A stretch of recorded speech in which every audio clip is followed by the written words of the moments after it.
creamos un equipo fuertísimo. Nunca habrá otro igual. Ojalá que sí. En un momento cuando nosotros ganamos la medalla de oro, me voy al techo del club, me subo al techo y solo miro el cielo y digo, esto no puede estar pasando. Tenía la negativa del presidente y del tesorero de la Federación Argentina de Pesas que decían que no había llegado invitación alguna, que no, ninguna posibilidad de ir a ese evento. Paso por un kiosco y miro la tapa de un diario y veo mi foto. Agarro el diario con la mano, se lo muestro al diariero, le muestro mi foto, soy yo. El tipo me regala el diario, no tiene un peso.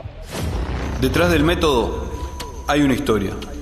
Detrás del entrenador hay un lado que casi nadie ve, donde nacen las ganas, el propósito y el porqué de todo.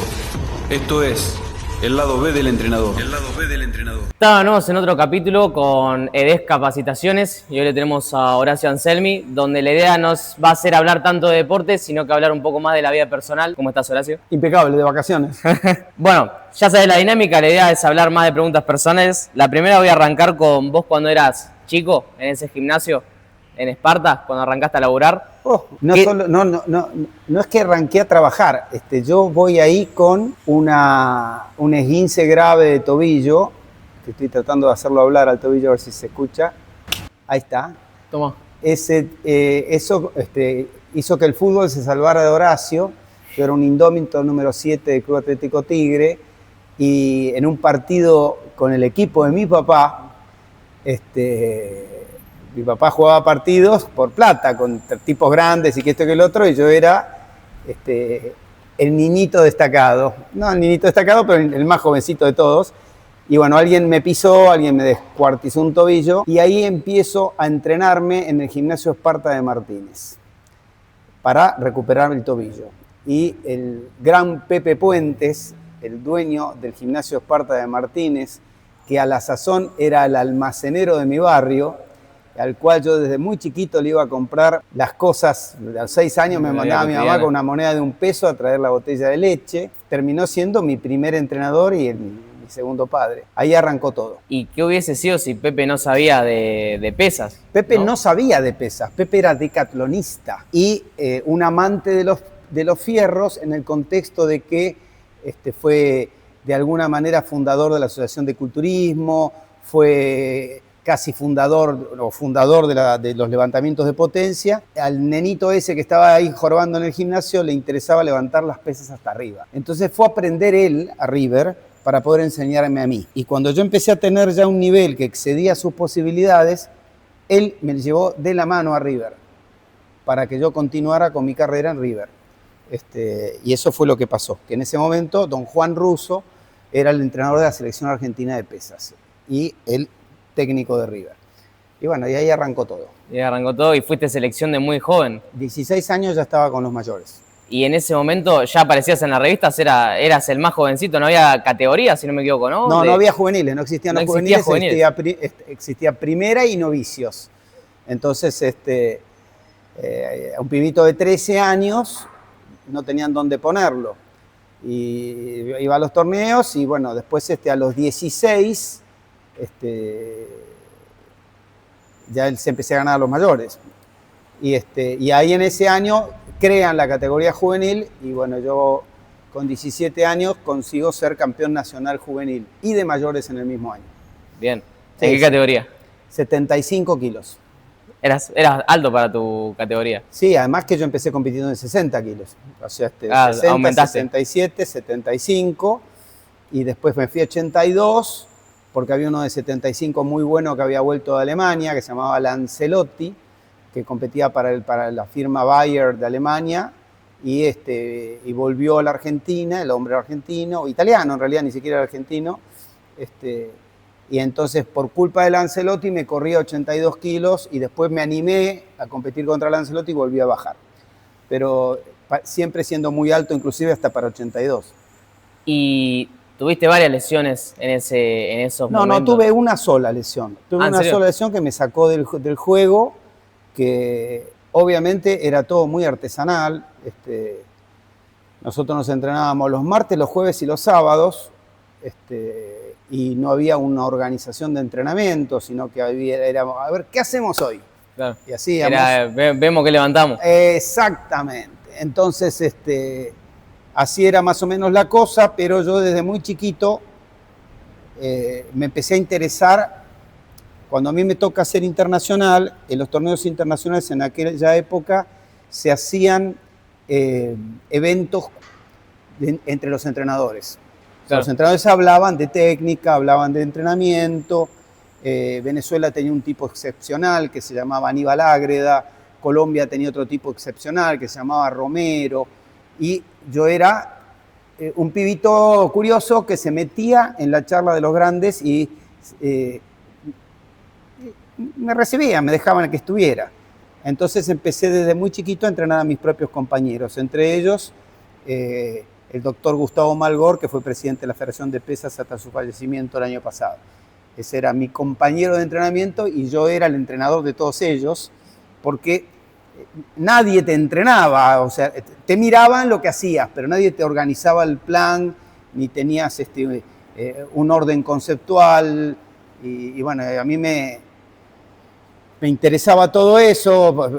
Gracias a mi mamá hice la cultural inglesa, era el único pibe del barrio que hablaba en inglés y era el único de toda la Federación de Pesas que hablaba en inglés. Por lo tanto, yo tenía la posibilidad de leer otras cosas, además de la posibilidad de viajar, porque para la época era relativamente bueno. Y Así que así empezó todo. Cuando te rompiste, ¿se quebró algún sueño que tenías de chico? No. ¿O Yo no lo viste? No, yo me empecé a dar cuenta que era lo suficientemente malo como para no ser un levantador de pesas de élite. Era muy alto, no era tan fuerte, por ahí se destacaba la velocidad o la coordinación por haber aprendido desde muy chiquito, pero la realidad es que yo no iba a ganar a eso. Bueno, la frase que también te dijo un entrenador, ¿no? Que eras un loco, pero ibas a ser bueno entrenador. No, eso fue el entrenador polaco que vino a la Argentina en el año 1981 para prepararnos para los Juegos Olímpicos de Los Ángeles. Andrés Culella me dijo en la cara, después de los primeros 3 días de entrenamiento, que yo no tenía ninguna posibilidad, cosa que yo ya sabía, pero que iba a ser un muy buen entrenador. Entonces, en la habitación 112 del CENAR, Andrés me empezó a dar clases teóricas todos los martes y jueves 1 hora y media, durante 2 años. Qué locura. O sea que fue el tipo que de alguna manera me mostró que había otro camino totalmente distinto al que nosotros pensábamos. Al que nosotros y Occidente pensaba, porque la situación es exactamente la misma de hoy, ¿no? O sea, hoy por hoy vos tenés una multitud de muchachos que te hablan en inglés y te dicen snatch and clean and jerk, y la realidad es que en este deporte las cosas pasan por otro lado totalmente distinto. En el momento que él te dijo esa frase, ¿te molestó? Vos me dijiste que ya lo sabías. No, pero yo ya lo sabía y lo tenía claro. Lo que me extrañó es que él me viera posibilidades de ser entrenador. Además que nobleza obliga, cuando él se va en el año 1983. Sí. Se va a trabajar a Canadá. Entonces la federación lo convoca y le pregunta quién puede ser su sucesor de entre los entrenadores que había en la Argentina. Y me dice, mi sucesor es Horacio Anselmi. O sea, me puso en la selección directamente. Entonces, después de unas largas deliberaciones, porque los entrenadores de 50 años me querían ver muerto, alguien tuvo el coraje de ponerme al frente de una selección argentina que eran mis propios compañeros. Y yo tuve la determinación de no entrenar a mis compañeros, entrenar a un grupo nuevo que lo iba a ir a buscar, como había aprendido en Bulgaria o como había aprendido en otros lugares. Entonces fui a buscar y creamos un equipo. Fuertísimo. Nunca habrá otro igual. Ojalá que sí, pero la realidad es que esos muchachos eran todos, absolutamente todos, muy talentosos. Entrenaban en el entonces Sedena, lo que hoy es el CENAR, se llamaba Sedena y era un lugar donde se alojaban estudiantes de educación física de todo el país para estudiar en el Instituto Romero Brest. A mí se me ocurrió que era un lugar interesantísimo para hacer concentraciones deportivas. Y le presenté un proyecto a los 2 partidos que se disputaban el poder en la vuelta a la democracia. El radicalismo y el peronismo. Presenté un proyecto cerrado. Ganan los radicales y el director del CENAR terminó siendo un vecino de mi barrio, el profesor Mario Scuderi. Me llama por teléfono y me dice: tengo en mis manos la carpeta de tu proyecto. ¿Vamos? Y vamos. Y fuimos. Entonces apareció ese proyecto, alojamos 16 chicos en el Centro Nacional de Alto Rendimiento, que vivían en las mejores condiciones posibles, comían ahí, se entrenaban ahí, e iban a la escuela cerca, porque era absolutamente obligatorio estudiar, si no, no estabas en condiciones de estar en el equipo nacional. Y esos chiquitos empezaron a hacer travesuras 2 años después, porque a pesar de toda la historia lujuriosa que tuvo el levantamiento, lujosa, que tuvo el levantamiento de pesas con nombres de la talla de Selvetti, de Rensonet, de Segelschiffer, de Forte, nunca se había ganado un campeonato sudamericano, jamás. Bueno, fueron a buscar eso en ese momento. Y los chicos argentinos, este primer grupo gana el primer campeonato sudamericano juvenil en el año 85. O sea, por primera vez la Argentina gana un campeonato sudamericano. Al año siguiente, año 86, Juegos Odesur en Santiago de Chile. Y esos mismos juveniles, los mismos chicos, ganan el de mayores, por primera vez en la historia. ¿Pibes de cuántos años? Nunca se había ganado. ¿Pero de cuántos años tenían los chicos? Y tenían 18, 19. Ganándole a mayores que vienen. A los mayores de todos los países. Bueno, después la situación siguió, y durante los 10 años que yo estuve a cargo del equipo nacional, desde 12 años, hasta el 96 nunca más se perdió un campeonato sudamericano. Siempre se iba y se ganaba. Se ganaba en juveniles, se ganaba en mayores, se ganaba de todas las formas y colores. Y después empezamos a crecer, nos presentamos en el año 92 ya en un torneo panamericano, que era la Copa de las Américas, que se hacía en los Estados Unidos. Y el torneo lo ganó Cuba y a nada nosotros, ganándole fácilmente a Estados Unidos y a Canadá. Canadá dirigido por Culesa, que terminó la competencia y me abrazó, no me soltaba, y hasta se emocionó porque él fue el creador de esa historia. Bueno, después en el Panamericano del 95 la actuación de Argentina fue formidable, ya con valores destacados que coqueteaban dentro de lo posible con el mundo, o sea, gente de altísimo nivel, y bueno, hasta el 96 duró esa ¿Te hizo sentir orgulloso cuando te vino a abrazar? ¿Qué sentiste? No, hay muchas cosas que a mí me hicieron sentir orgulloso. En pleno Panamericano del 95, y estuve ahí a la mañana en Mar del Plata, en un momento cuando nosotros ganamos la medalla de oro, me voy al techo del club, me subo al techo y solo miro el cielo y digo: esto no puede estar pasando. Boludo, eras muy chico.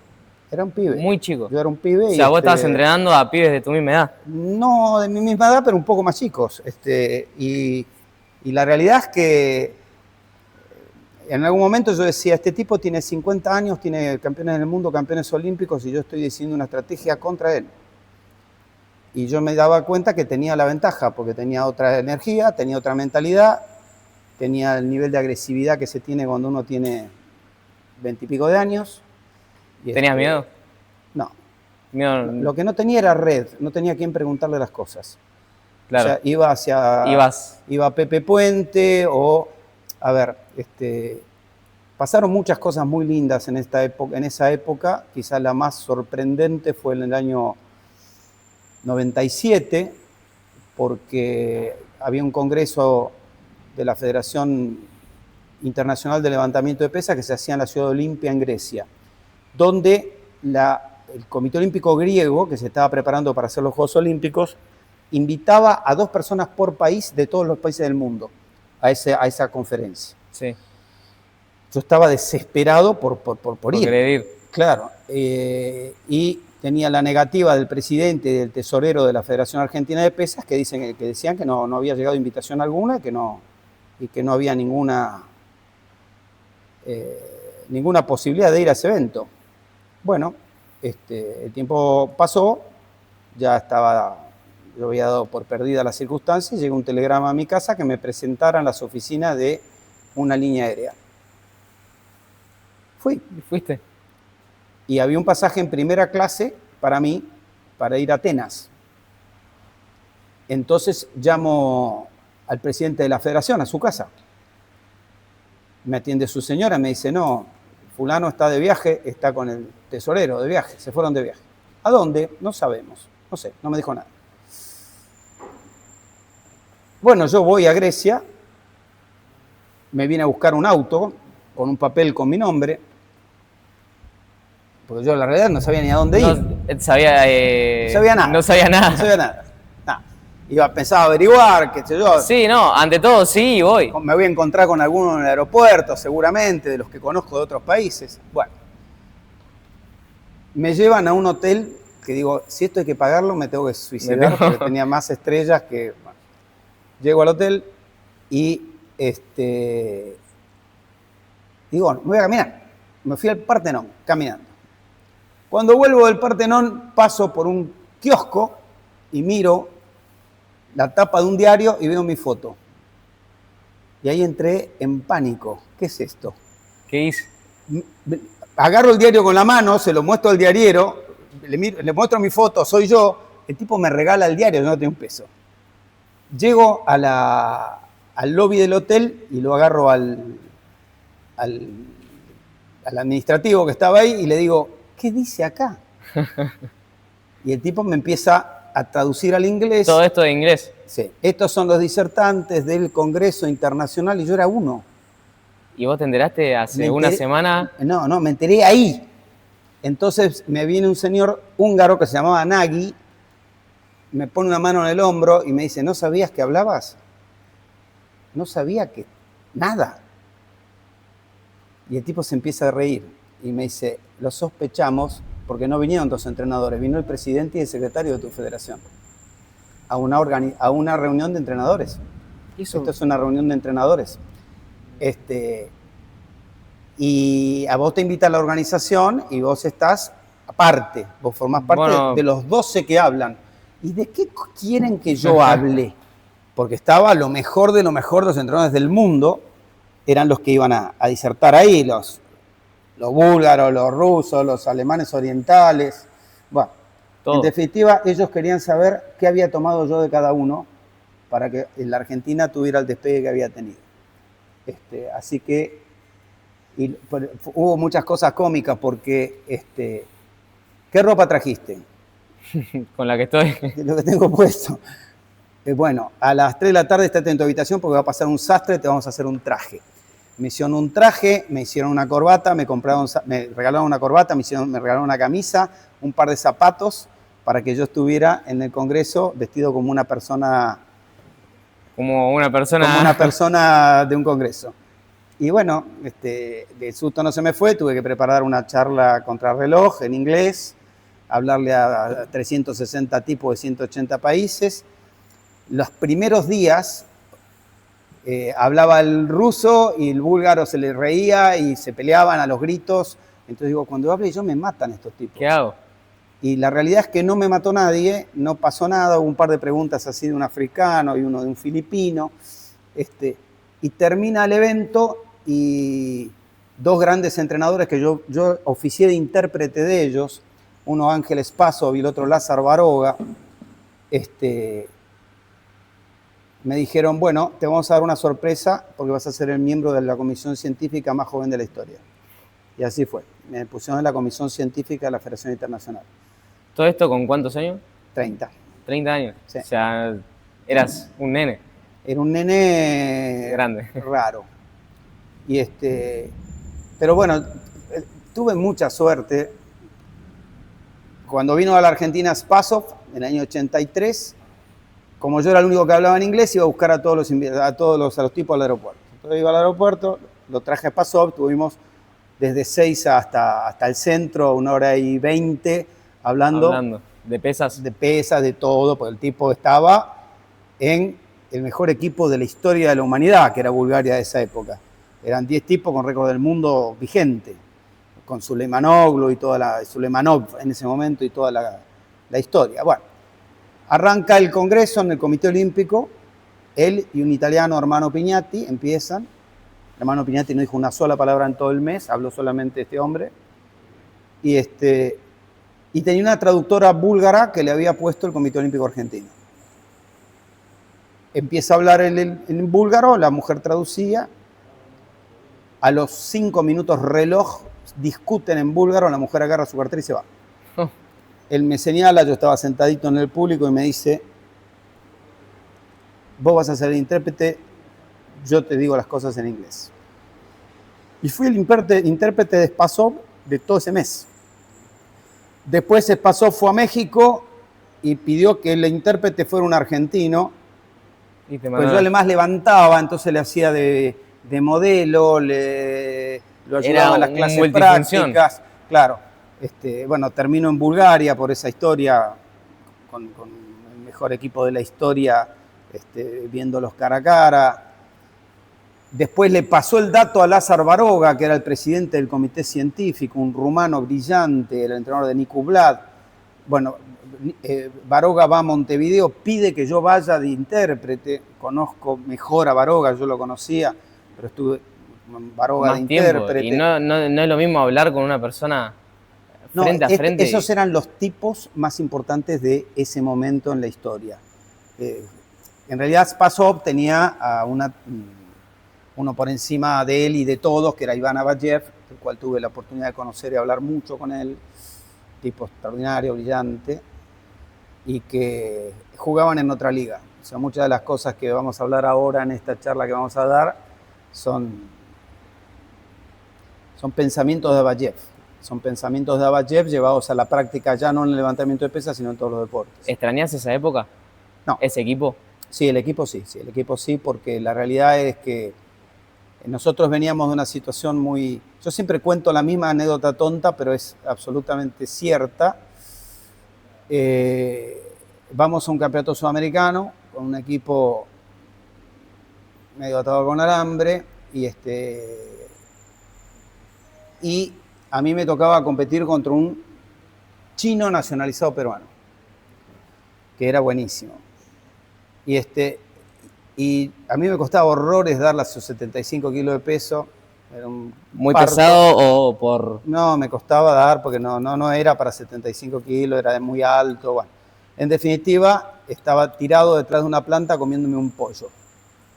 Y del otro lado estaba el entrenador de Wong y hablando con Wong, amigo mío el entrenador de Wong, amigo mío, muy querido amigo mío. Y en ese momento... Wong le pregunta quiénes eran sus rivales, así en un español medio exótico, porque el tipo venía de China. Entonces, Lalo, que era el entrenador, le explica con lujo de detalles las características del colombiano, del venezolano, del brasileño, del chileno. Y en un momento le dice, y tenés un argentino. Ni nombre tenía yo. ¿Y era tu amigo? No, después fue mi amigo. Ah, ok. Y en ese momento fue donde yo dije, esto se termina, voy a armar un equipo tan, pero tan inhumanamente bueno que todos estos tipos compitan por el segundo puesto. Ese día yo lo decidí. Y cuando estaba en la detección de talentos y cuando empecé a trabajar con los chicos, mi objetivo era el que después se cumplió. Ir a un juego Odesur y ni siquiera con el equipo A, porque Lalo había mandado al Mundial, con el equipo B, y saber que... oro, y ver que los demás cuando entraban al hotel decían, uy, vino este otro. Están buenísimos. Hasta el día de hoy terminan los torneos internacionales y yo me fijo cómo hubieran salido los míos con la marca de hace 20 años ahora. Siguen ganando. Una locura. ¿Sentís que perdiste en algún momento esa pasión, esa fuerza? Me la fueron minando las estupideces dirigenciales, ¿no? Como todo. Por ejemplo, ahora estamos lidiando con una nueva federación, que es la que quedó. Lo primero que hacen es eliminar las concentraciones de los deportistas. ¿Por qué? No tengo la menor idea, pero es la única cosa que hace que vos evoluciones en un deporte de tiempo y marca. estar con gente Le de tu hace mismo todo, nivel. y estar todos juntos y tener una sensación de grupo y tener una sensación de equipo y corregirse entre ellos y los entrenadores aprender entre todos. Bueno, esta gente que debe haber salido de un frasco de dulce de leche no tiene la menor intención de hacer eso. O sea, un desconocimiento de la lógica del deporte tremenda, y eso te va desgastando. Eso te va desgastando. Además, los mismos personajes históricos de siempre, diciendo las mismas tonterías de siempre, y eso te cansa un poquito. Te cansa. Pero bueno, la verdad triunfa siempre. La intensidad no se negocia, y eso lo decís siempre. ¿Eso lo aprendiste en el entrenamiento? O sea, ¿entrenando vos o entrenando a las personas? A mí me resultó muy útil haber sido levantador de pesas. Para todo.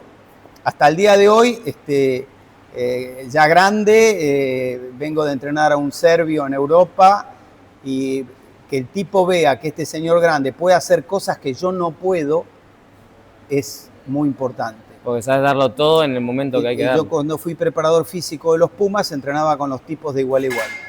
Ni siquiera de igual a igual. A veces tenía yo más posibilidades en ciertos ejercicios que ellos. Entonces los tipos dijeron, si este hombre puede, yo tengo que poder. Y eso te lo da el haber sido un deportista de tiempo y marca. Sí, y un pesista. Cambiando un poco, yendo por ahí ahora a Boca Juniors, que estuviste como coordinador y también... Todo deportes. ¿Te costó mucho involucrar tu forma de trabajo dentro de Boca? Nada, ¿O siempre te cero. dieron...? Porque por ahí involucrar las pesas, involucrar tu forma de trabajo en ese tiempo... A ver, hubo anécdotas coloridas.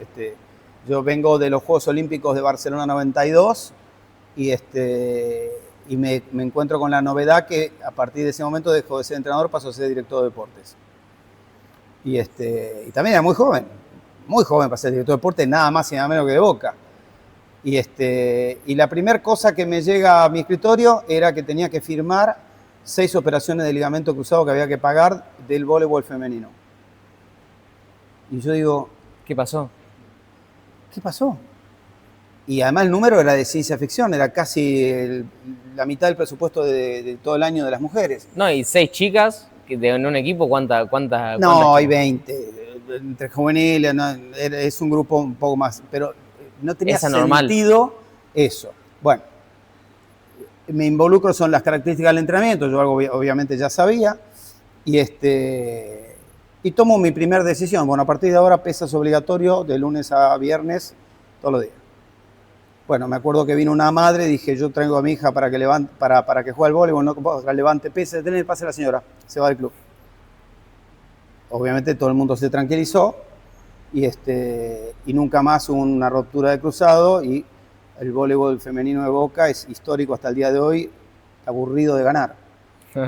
Entonces, cambié las pautas o sea, Boca empezó a entrenarse como Boca globalmente como un equipo de tiempo y marca, como un deportista de tiempo y marca. Los resultados fueron fabulosos. En los Juegos Olímpicos, por ejemplo, en el 96, la delegación de deportistas de Boca a los Juegos Olímpicos superaba la de la Patagonia entera, por ejemplo, en cantidad de gente. O sea, fue una época recontra dorada de un nivel de los deportistas en general que Boca podía contemplar, lujurioso. El presidente, el don Antonio Alegre, me tenía así, me daba todo lo que yo le pedía, tenía presupuesto, tenía poder, mis compañeros hasta el día de hoy nos adoramos porque yo no era el jefe, era su amigo, y los protegía y todo el mundo entrenaba 6 veces por semana y había recursos. No se hablaba de recursos, sino que había resultados. Boca tiene campeones olímpicos, campeones del mundo de esa época, de los 90. Y vos amás bastante a Boca, ¿no? ¿Te ayudó bastante en su momento? Casa. Boca es mi casa. Boca es mi casa y es la casa de todos los que de alguna manera... O sea, yo como director de deportes lo que yo trataba de hacer era que el profesor de educación física no corriera para 25 trabajos. Que tenga todos los huevos en la misma canasta, en Boca. Entonces, Tuvimos históricamente, bueno, por lo menos en aquella época, sueldos altísimos y muy buenos, y el nivel y el rendimiento de la gente era inapelable, era extraordinario. Y uno de los dirigentes, creo, o director, te había ayudado bastante, te hizo un favor y vos no lo esperabas. No, me había metido a comprar mi primer departamento con mi hija mayor muy chiquita, con un crédito dolarizado cuando un austral valía $1. Y al año y medio el dólar valía 360 australes. O sea, estaba quebrado, totalmente quebrado, y entraba definitivamente preocupado, y don Jesús Aciaín, que era el secretario general del club, yo venía constantemente haciendo chistes y estaba siempre de buen humor, y me vio apagado. Y el tipo se iba a subir al ascensor, dejó que el ascensor se fuera, bajó y me dice, ¿qué te pasa? Y yo no le dije nada. Entonces, vos me decís a mí qué te pasa porque algo te pasa serio. Bueno, le termino contando, agarra el reloj así, como si lo estuviera viendo don Jesús, y me dice, son las 3 de la tarde, 4:30, pasá por la caja. Me dieron la plata en efectivo para pagar el departamento. Boca. Y me la fue descantando en 50 millones de años. O sea, eso es Boca. Y después, bueno, con la alegre del presidente se moría uno del barrio y yo iba a pagar el entierro. Tenía que hacerme presente yo, director de deportes, y pagar todo. O sea, el marido de fulana tiene una enfermedad que necesita una medicación muy cara, comprala. El presidente me llamaba, don Antonio, directo. Nada, una cosa, Boca. Ese Boca no tiene precio. ¿Y pasó un poco también que la dirigencia te fue cansando a lo largo del tiempo? ¿O? No, van cambiando. O sea, el problema de cuando vos sos un especialista, yo soy un especialista deportivo, hecho y derecho. Entonces yo tengo que explicarle a políticos, a dirigentes nuevos, de qué se tratan las cosas una y otra vez. Claro, porque la gente cree que el deporte es algo sencillo, y el deporte no es algo sencillo. El deporte es difícil, es multifacético, y es una de las cosas más importantes que tiene un pueblo. Y la gente cambia vidas. Cambia vidas por completo, para bien. Obvio. Te hago una pregunta. ¿Alguna vez decir lo que pensaste trajo mucho quilombo? Todas las veces. Sí. No, ¿y alguna vez lo dijiste, no, mejor no lo digo porque no. Siempre lo dijiste? Siempre. Siempre. Como mis comentarios siempre están teñidos de buenas intenciones, pero las buenas intenciones a veces chocan contra las malas intenciones. Y de alguna manera me la banco, o sea, no tengo demasiado problema en decir las cosas como son. Yo posiblemente hubiera tenido más posibilidades, aunque parezca que ya tuve muchas, si hubiera sido un poco más contemplativo y un poco más polite. Pero pierde tu esencia. Pierdo lo que me enseñó mi papá y mi mamá. ¿Qué te enseñó? Y me enseñaron un camino de rectitud que parece anacrónico, pero es así. Bueno, yendo por ahí, recordar cuando te fuiste a China. ¿Te acordás a entrenar a...? Sí, me están ahí coqueteando. En enero me llaman los chinos, invariablemente. Y de hecho van a venir acá a este club, el año que viene va a haber una concentración de chinos aquí en el mes de enero. Vamos a venir y a grabar todo. ¿Qué te perdiste estando tan lejos? En ese momento, ¿cuántos años tenías? No, ya era grande. Fui 3 veces a China, pero ya era grande y empezás a entender que hay un mundo diferente, que a mí me agregan muchas cosas. Ahora que ir a entrenar a Europa, uno de los centros de entrenamiento más importantes del mundo, a un jugador serbio que es el mejor que ellos tienen y que me lo hayan dado a mí, y ver qué hacen los demás y por qué me lo dieron a mí, me sigue dibujando una sonrisa.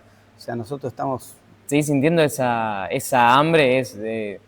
¿Lo seguís sintiendo por ahí ya? Es muy lindo darte cuenta que carburás, como diría Ramiro, a tres marchas más que el resto. En ese momento, cuando estabas en China, ¿sentiste que valía la pena estar ahí porque estabas lejos de tu familia? También. Eso tiene que ver un poco con ver que la flauta de estos tipos, si se ordenan un poquito, no podemos competir nadie. Son muchos, tienen plata, tienen 20 tipos de razas diferentes que ajustan a cada cosa. Y bueno, y le faltan detalles y no les puede ganar. Fíjate, ahora se ordenaron en pesas y son invencibles. Desordenado, no un poquito, ¿eh? Un poquito. Porque tampoco es perfecto lo que hacen. Está ordenado. Está ordenado y con está ordenado ya está. No hay manera. Son demasiados. La otra pregunta era si volverías a hacerlo y claramente... No tendría la energía, pero sí le puedo... a ver, yo tuve la intención clara y concreta de poner, no poner porque queda feo, pero de sugerir que los más lúcidos estén a cargo de los equipos nacionales. Y yo sentarme con ellos a razonar lo que están haciendo. Y ser lo que yo no tuve cuando estuve en el lugar de ellos. Alguien a quien preguntarle. Claro. Y alguien que parara los tiros, por ejemplo, para que enfrentara a la dirigencia cuando se pone de picante, que no vayan ellos al choque como iba yo cuando era entrenador, sino que vaya otro más. Entonces, ¿Vos sentís que te faltó mucho esa persona en tu época? Sí, es terrible. O sea, cuando estar solo es durísimo. O sea, que está pasando algo, que de repente fulano no mejora. ¿Y a quién le pregunto? Claro. ¿Y a quién le pregunto? Es incertidumbre pura. Claro, ahora, por ejemplo, nosotros tuvimos figuras de nuestro levantamiento de pesas actual que tuvieron problemas puntuales y salí yo a ver qué había pasado y ayudar a los muchachos. Porque ya pasé por esa historia, porque además tenés la capacidad de ver por dónde están los tiros. Y además ya sabés que el otro no se va a sentir solo, que estás vos. Sí, además que saben, porque la mayoría fueron deportistas míos, los que fueron deportistas, y ya saben con qué se van a encontrar. O sea, se van a encontrar con el tipo que le va a solucionar los problemas y que los va a recontracagar a pedos si la cosa no es como la que tiene que ser. ¿Alguna vez, porque sos muy reconocido, viajás por muchos lados y estás mucho tiempo entrenando a diferentes personas, sentiste culpa de no haber estado en el lugar que tenías que estar? De perderte un cumpleaños, un asado, una juntada, momentos. Por eso no hice carrera en el fútbol. ¿Por qué? Porque el fútbol sí es la esclavitud. En el fútbol, el tipo que, no, pero no el de primera división, el tipo que está en infantiles, que juegan los domingos y el domingo hay cumpleaños familiar, el tipo tiene que estar con la tira, está con el equipo, y no va al cumpleaños. Claro. Y yo tuve deportistas puntuales. De la más grande me perdí gran parte de su infancia porque estaba viajando todo el tiempo. Me espera otro momento de viaje muy duro ahora. Ya estuve este año durísimo, el año que viene va a ser peor. Viajaste mucho. Demasiado. Muchas entrevistas también hiciste. Demasiado. Pero bueno, estoy en modo legado. O sea, yo ahora lo que tengo que hacer es que la generación de 30 sea mejor que la nuestra. Y eso lo podemos generar nosotros, los 30, 40, 50 tipos buenos que tiene la Argentina y que tienen todos la buena leche de que la Argentina prospere y va a prosperar de la mano de los entrenadores. Ya hablamos un poco de esto, pero hoy en día, al Horacio de hoy, ¿qué lo emociona? ¿Qué lo mueve? ¿Un partido? ¿Un atleta? ¿Ganar algo? ¿Qué enseñar? ¿Tratar de dejar un legado? ¿Qué te mueve hoy? ¿Qué sentís que...? El proceso, igual que siempre. A mí ganar o perder no me interesa demasiado. No. A mí me habrán visto en YouTube ganar cosas muy grandes y estoy con una cara igual que si hubiéramos perdido. ¿A vos te gusta el proceso? A mí me encanta el proceso. Cuando vos ideás el proceso y te lo imaginás que va a suceder, eso es lo que a mí me motiva, el proceso. Si hoy tuvieras al Horacio que era adolescente, ya un poco más grande, enfrentando a la selección o enfrentando sus primeros pasos como entrenador, ¿qué le dirías? ¿Cómo lo ayudarías? Vas bien. ¿Vas bien? Estate tranquilo que vas bien. Baja un poquito la locura, pero vas bien. Pues yo... ¿Estabas muy acelerado? No estaba acelerado, pero tenía un nivel de agresividad para trabajar altísimo.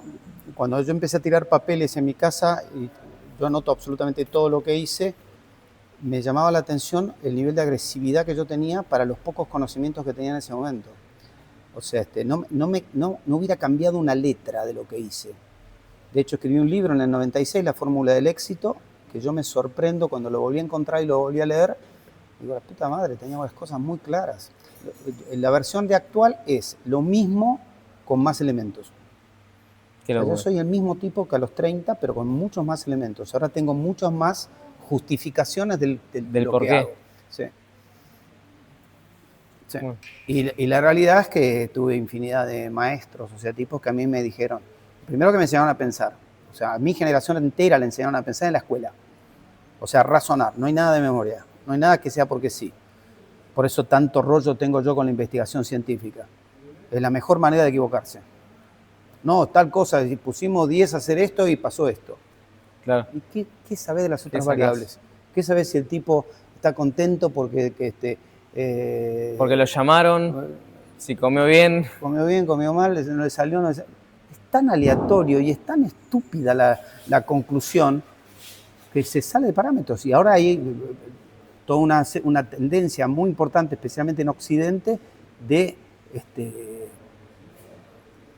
que tiene que estar probado científicamente. Nada de lo que hacemos está probado científicamente. Todo surge de la intuición y de la capacidad de ver las cosas a partir de un enorme bagaje de conocimientos y mucha práctica. Y además de tantos profesores y tantas personas que te ayudaron y te enseñaron, qué grande tu mamá, ¿no? Mi mamá, mi papá me llevaba, mi mamá era peluquera, trabajaba el sábado todo el día. Entonces mi papá, los días sábados, que era un empleado de una fábrica, nos llevaba todos los sábados a mi hermana y a mí a un deporte amateur distinto. Terrible. Te dio muchas herramientas. Muchas de verdad. Entonces yo de repente sabía de pelota paleta, sabía de básquetbol, sabía de handball, porque había ido a ver los partidos y mi papá, con una paciencia santa, nos explicaba a mi hermanita más chiquita y a mí cómo era cada deporte, las características. Qué locura. Ah, bueno, no. Horacio, te dejo. Muchas gracias por darme el tiempo. No, por favor. A disposición.